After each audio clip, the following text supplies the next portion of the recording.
Oversharing your personal life is not a shortcut to empathy. It ends up shifting the focus away from the person you're supporting, dilutes the professional relationship, and may undermine the therapeutic relationship.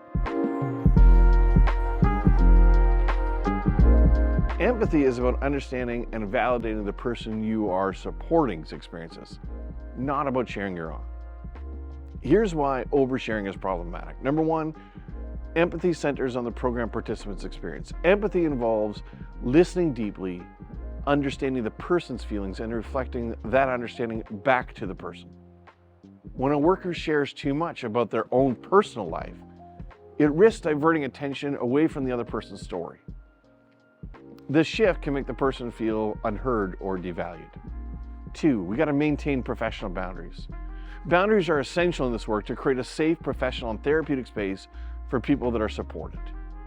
Sharing excessive personal details can blur these boundaries, leading to role confusion or an inappropriate level of intimacy in the relationship. Three, focus on autonomy. The goal of the work is to empower people to explore their own feelings and solutions. Oversharing can impose a worker's perspective on another person. Four, it risks emotional burden. In the relationship, the professional is in a position of authority and guidance. Sharing personal struggles or challenges may place an emotional burden on the program participant, which may make them feel responsible for comforting the worker. Five, it may erode trust. Program participants trust workers to maintain professionalism and focus on their needs. Personal disclosures that may feel excessive can violate this feeling.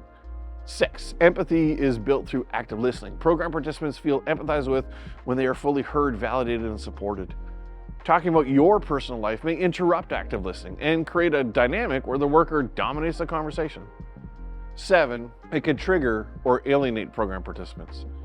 Participants may have experiences or traumas that are really going to come up in this relationship and can be further compromised if there isn't appropriate boundaries in place.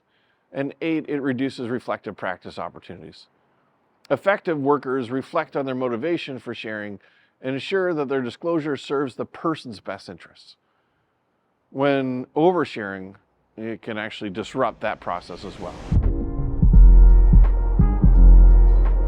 So here's what we should be focused on: active listening, validation, selective and purposeful sharing, and focus on the person's narrative.